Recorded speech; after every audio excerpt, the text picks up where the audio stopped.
Aku sudah janji nggak akan bahas politik lagi. Karena Masa apa? sih? Politik tidak layak untuk Yang diperbincangkan. bener. Memalukan jika kita ngomongin politik. Karena apa? Politik itu jahat di Indonesia. Jahat banget. Makanya tidak layak ya. Politik Kita sebagai jahat. rakyat nanti kena imbasnya. Makanya aku nggak mau bahas politik. Tapi tapera perlu kita bahas. Kumpul. Yuk buat kalian yang gajinya 2 juta, dipotong berapa persen untuk tapera. Bayangin sebulan kalian store berapa, dipotong berapa persennya. Paling 100 ribu, 150 ribu. Bayangin di tahun berapa kalian terwujud memiliki rumah. Aku aja sekarang sudah nabung DP aja, mau beli rumah aja masih awang-awangan. Takut angsurannya nggak bisa bayar, takut suku bunganya pas naik, kena inflasi dan sebagainya. Akhirnya aku mundur nggak jadi kredit rumah. Bayangin tapera, cuman potongan per bulan 100 ribu, 150 ribu atau 200 ribu per bulan. Nabungnya sampai kapan? Sampai disiksa kubur baru terwujud rumahnya. Terus uangnya nanti yang kalian kumpulkan itu ya, itu kan nggak ada wujudnya. Itu dipakai untuk apa sama pemerintah? Dipakai untuk apa? Dipinjem. Dipinjem. Lah kita aja ke bank butuh duit aja, kita bayar bunga, kita telat bayar sehari aja kita dioprak-oprak kayak maling. Lah kok enak pemerintah mau minjem uang rakyat? Sudah kehabisan uang negara ini buat kampanye kemarin. Oh, ya, nih loh yang kita perlu bahas. Kita kalau beli bensin di Pertamina, kita bayar atau ngutang? Bayar kan, pakai uang cash kan? Bayarlah. Tapi kenapa Pertamina punya utang besar dan laporannya bangkrut terus, laporannya rugi. Nah, terus belum lagi perusahaan-perusahaan BUMN yang lainnya. Kita kalau beli sesuatu bayar pakai uang cash kan? Beli tabung gas LPG, kalian ngutang nggak? Beli kan, pakai uang cash kan, baru beli tabung gas kan, buat beli tabung gas itu uang cash kan. Tapi kok herannya, Pertamina setiap tahun utangnya nambah, laporannya rugi terus. Kemana uangnya? Nah, dari situ kita mikir, uang kita nanti yang dipotong, pemerintah alasannya untuk tapera, sedangkan kita sudah tahu perhitungannya, angkanya, sebulan kita dipotong berapa tahun kemudian kita dapat rumah, kayaknya nggak mungkin ya. Wong yang nabung gede aja belum tentu bisa beli rumah, apalagi yang nabung sebulan 100 ribu. Tapera, tabungan perumahan akhirat. Karena orangnya sampai di akhirat baru rumahnya keluar. Buzzer pemerintah ya lagi pusing, lagi bingung, menjilat gimana caranya mengiklankan tapera supaya masuk di pikiran rakyat. Kasihan para buzzer jadi PR. Mereka juga sebenarnya pusing, tapi postingannya bagus kok tapera, bagus kok. Makan tuh tapera. Makan tuh uang buzzer. Ya makanya cari uang yang halal, jangan yang haram. Kalau yang namanya peraturan, pasti ada yang namanya permintaan. Pertanyaannya, siapa yang minta tapera untuk dijadiin aturan wajib? Siapa itu yang minta? Siapa yang minta? Sabar bos. Gak ada yang minta. Gak ada yang butuh. Yang ada mau nambah beban. Masa yang udah punya rumah juga wajib ikut dipotong 2,5% per bulan? Ini aturan apaan? Dalam 1 bulan gaji, ada potongan wajib 5,7% untuk JHT.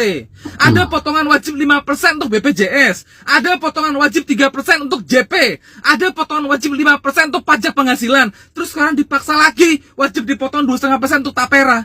Lah ya tinggal berapa gajinya? Semua yang gue sebutin itu sekilas kelihatan kecil. Tapi kalau digabungin tuh banyak.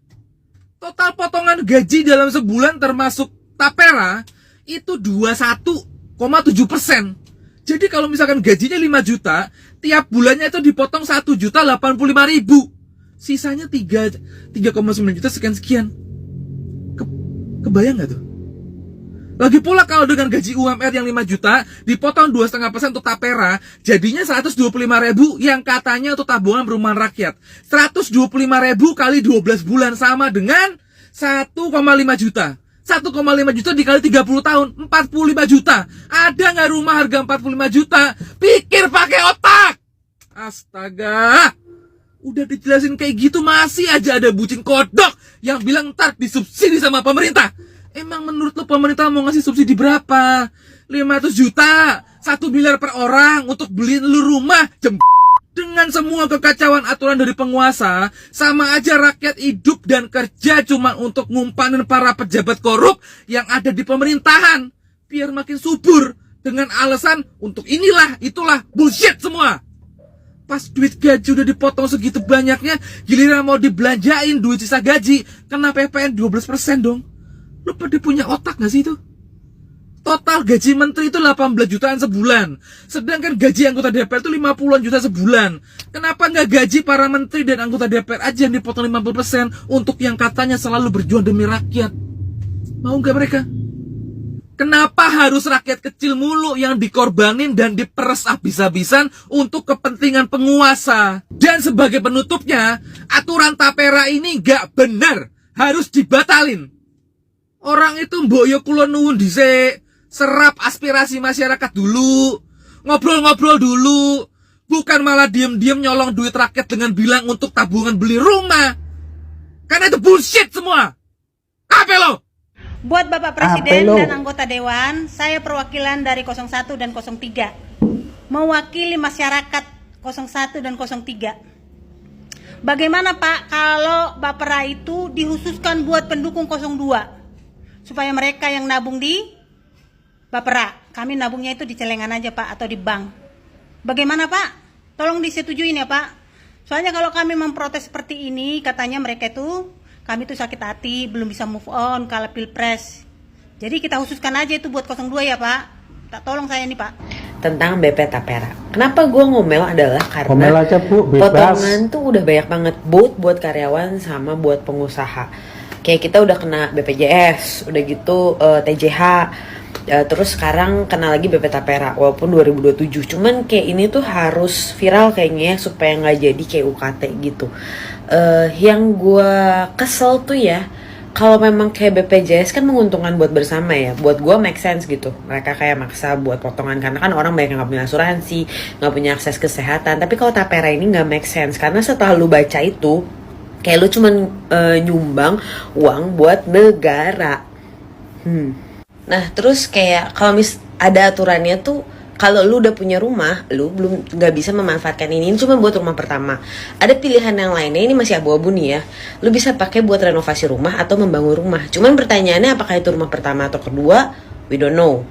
Terus yang gue baca lagi dari sisi orang finance ya, gue sebagai orang finance, gue tuh ngelihat kayak kemana si uang ini diinvestasikan. Investasinya tuh ke deposito, terus obligasi negara, terus sukuk gitu-gitu. Satu lagi sama semua yang berhubungan sama properti, which mean kayak lu nanti kontraktornya segala macam bisa dibiayain. Ya kalian simpulkan lah sisanya. Terus ada poin E nih yang bilang kayak ya investasi mana yang kita anggap menguntungkan. Gue gak mau ngomong, nanti gue dikena UU ITE lagi. Terus kan jadi bingung nih ya.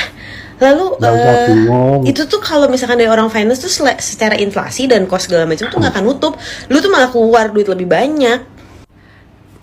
Ini by the way aja ya, bahasa pemerintah tuh udah mulai jalan di Twitter segala macam untuk membela BP Tapera, kan sampai BPJS, kepentingan bersama, bla bla bla.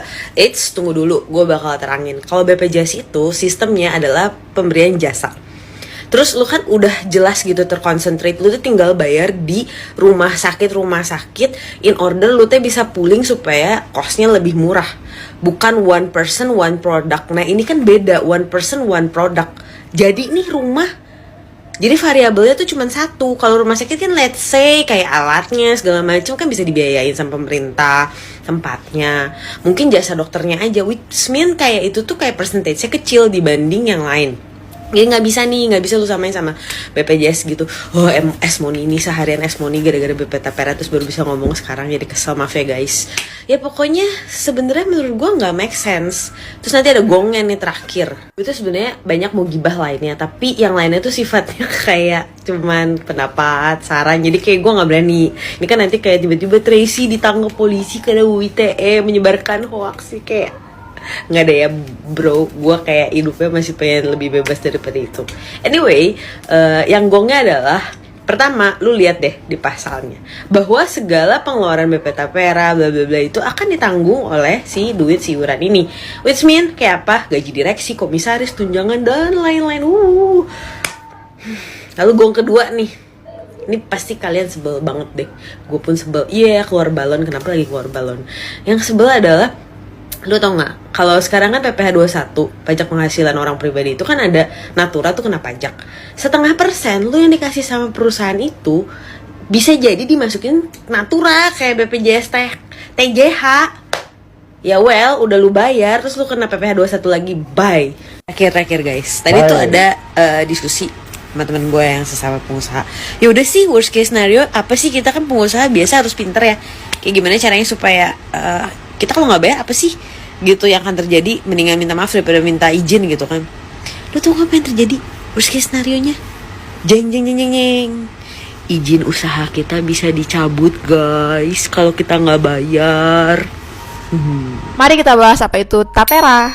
Nah, pasti banyak banget yang bertanya-tanya tentang tapera itu buat apa sih? Kenapa sih gaji kita harus dipotong 3%?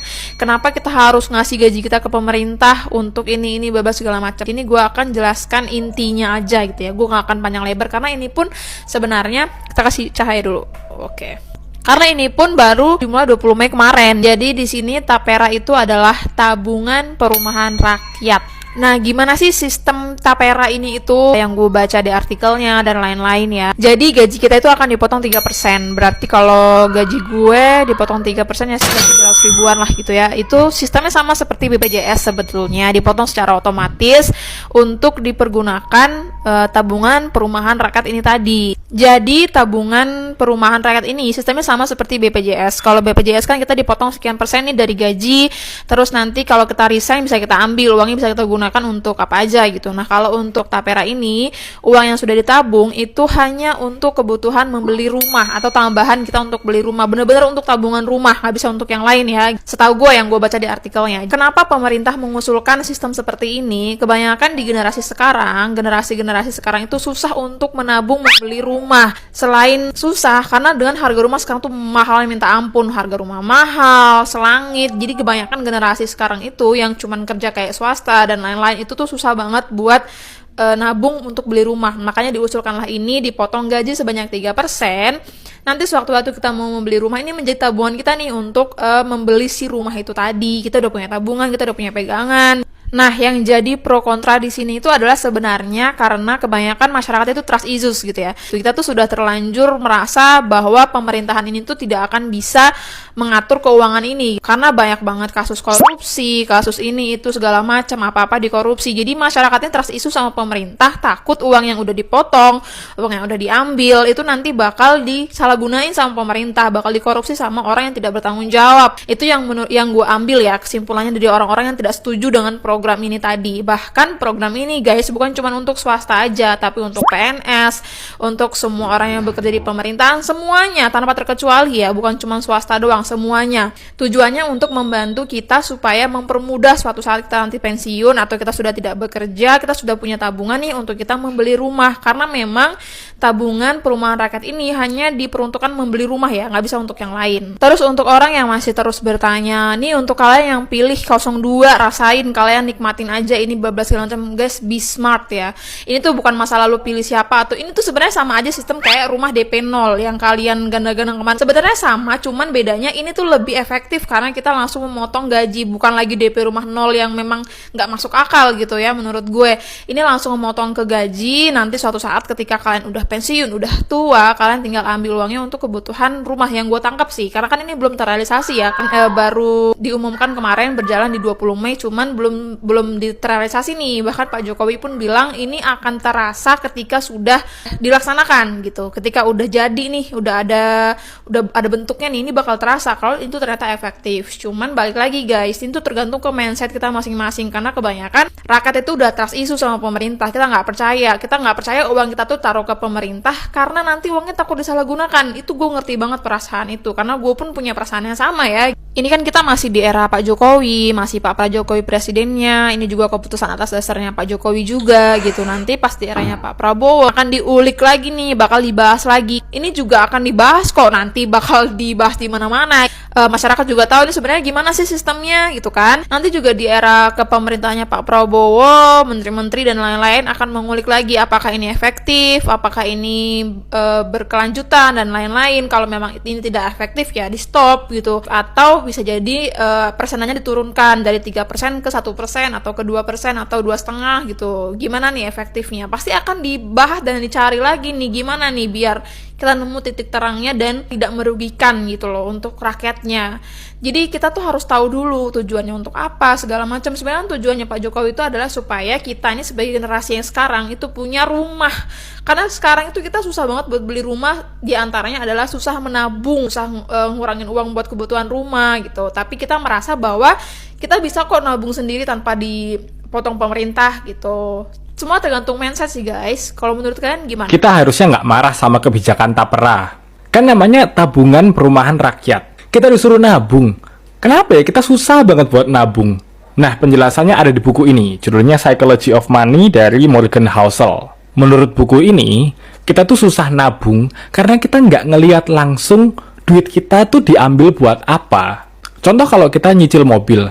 Duit kita diambil, tapi kita lihat mobilnya ada. Nah, kalau nabung atau investasi, duit kita berkurang, tapi kita nggak tahu duit kita tuh sebenarnya di mana. Apakah disimpan, ditumpuk, atau dipakai nyawer biduan? Karena kita nggak lihat hasilnya, kita jadi nggak rela. Nah, saranku buat pemerintah, nanti kalau gaji-gaji kami udah dipotong, coba bikin aplikasi kayak BPJS Ketenagakerjaan. Jadi tiap hari kami bisa lihat tuh, duit kami yang udah kepotong itu totalnya berapa ya. Dan kalau bisa dibikin gamification. Jadi duit kita segini nih, dikasih notifikasi, 2 bulan lagi kamu bisa DP rumah. Jadi kami bisa ngitung berapa ratus tahun lagi bisa kebeli rumah di BSD. Menurut Psychology of Money, ngatur uang itu sebenarnya kuncinya cuma 2. Kurangi spending, perbanyak income. Nah, mungkin kita sekarang marah karena memang income kita dikit. Jadi mending ayo kita perbanyak income, ayo nabung, kita kumpulin duit yang banyak supaya suatu saat nanti kita bisa beli rumah di Jepang. Negara ini udah aneh bro, ayo pindah.